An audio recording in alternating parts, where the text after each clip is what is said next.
we are excited to meet a Toronto-based Filipino spoken word artist. He's an arts educator, event host, youth mentor, award-winning poet, and writer, and most recently, a director. Our guest strongly believes that through stories he can save the world and himself, and secure the bag all at the same time. Girls and boys, let's meet a storyteller of all kinds, Mr. Patrick de Belen.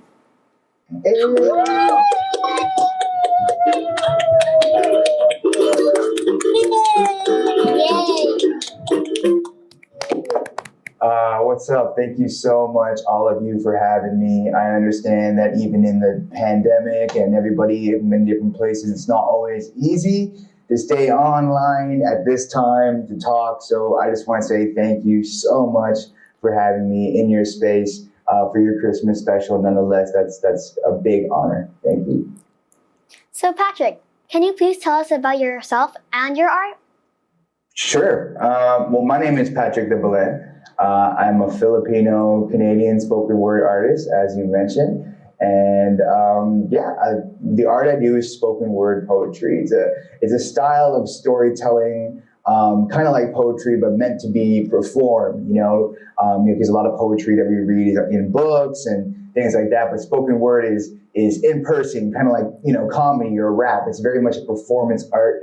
And so, and it kind of mixes storytelling, writing, poetry, and reading things and yelling things on stage. So that's what I do. That's a little bit about spoken word poetry. And I just recently released an album full of poems and all that kind of stuff, and a series of videos as well.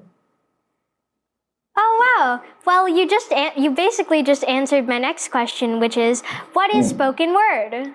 Yeah, well, I mean, like spoken word, the art form itself, that's a little bit about it, but where it's from, it's actually a Black art form from Africa that came here a long time ago and have had many different variations before it became spoken word. But also, a lot of cultures have had oral storytellers and poets, even, Filipino culture.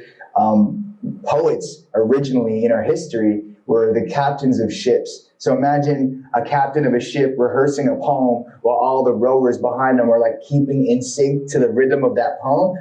So spoken word has been in our history forever in many different ways. But that's a little bit about the art form itself.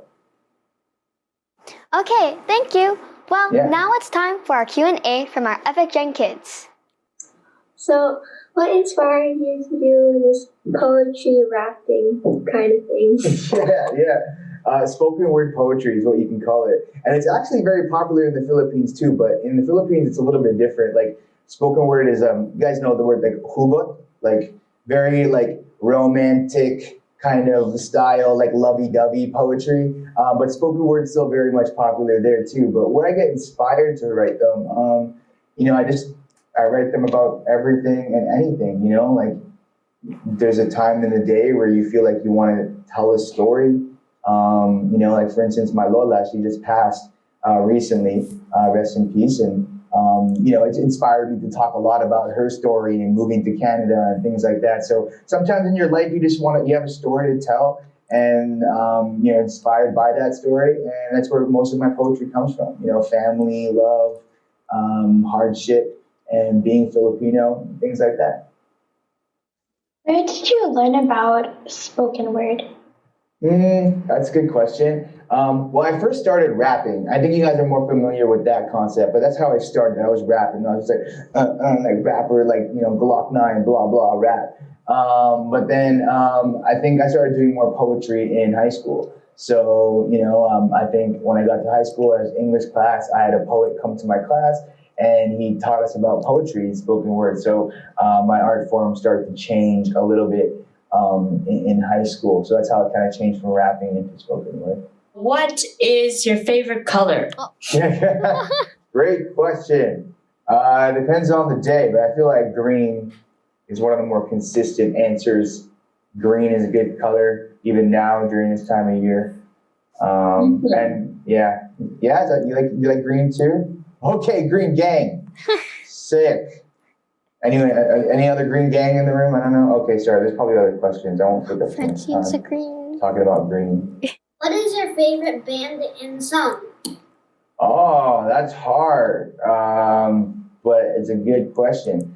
I love a lot of bands, so it would be hard to think of a favorite, but I can talk about the kinds of music. I like metal, alternative, kind of pop rock, things like that. Just yeah, so I love a lot of different stuff. But right now, I feel like I don't know if they count, but I do. Like, does K-pop groups count as bands too? Are those different?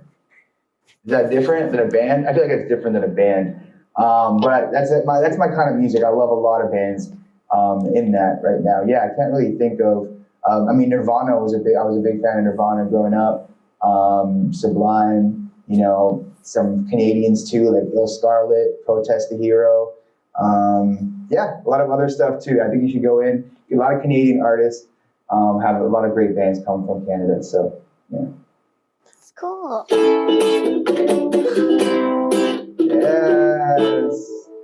Yes, a little bit of teen spirit. Yeah, it smells like teen spirit. I recognize that. That was sick. That was awesome. What or who inspired you to do spoken word? What or who? When I was younger, I was like a very troubled kid, and I had a lot of hardships growing up, and spoken word was the way I coped with those things. It was the way I talked about my pain.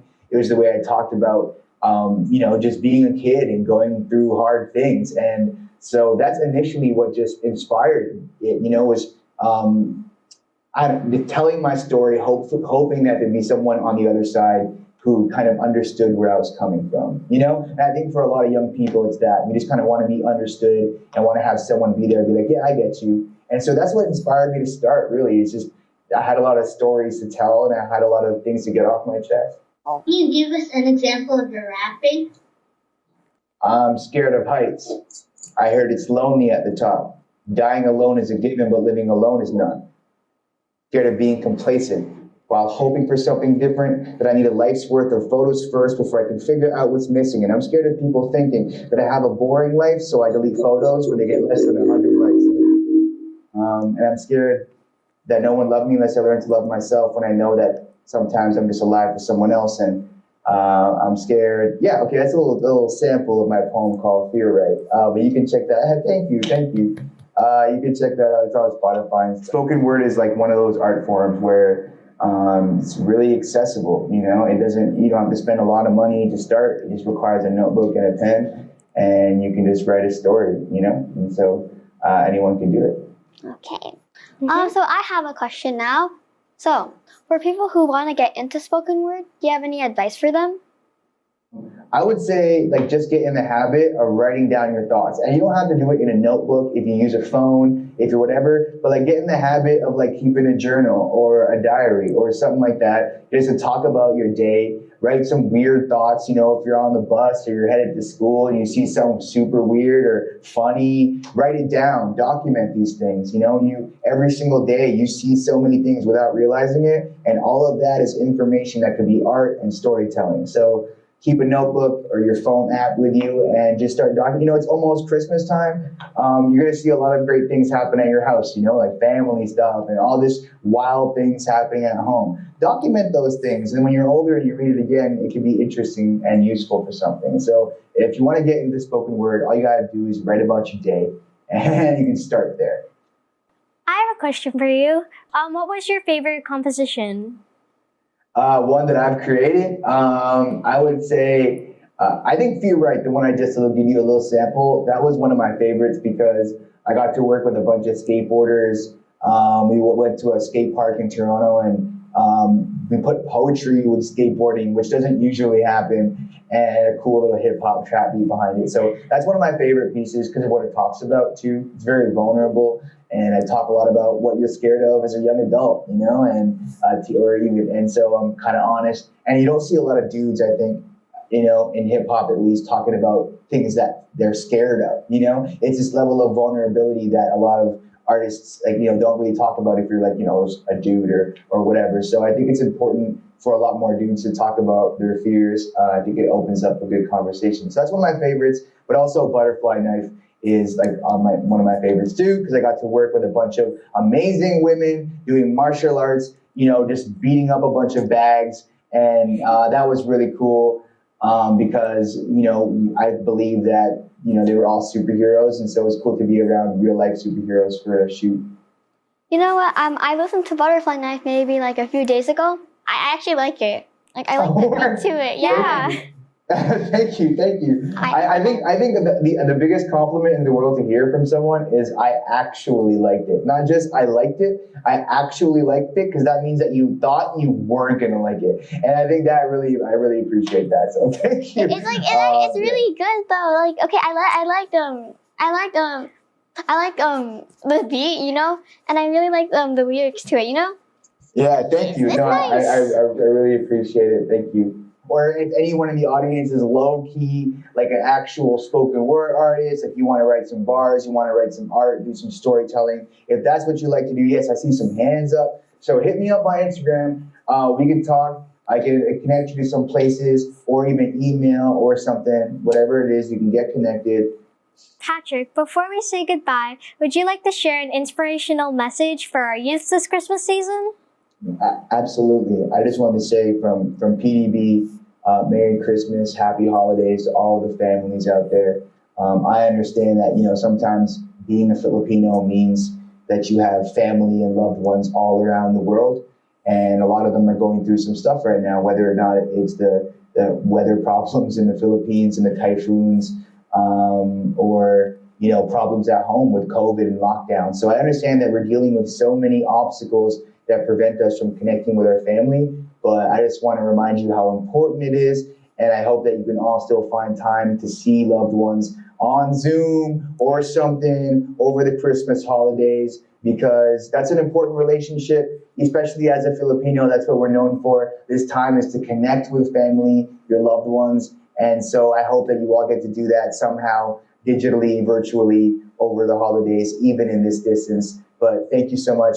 Merry Christmas. Peace. Thank you once again, Patrick, for joining us.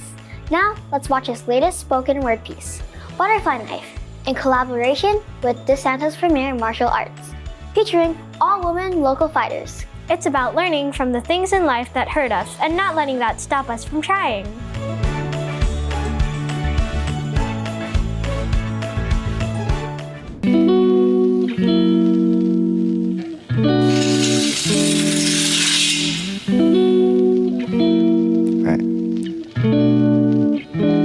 Love is knowing when not to leave. Check, check.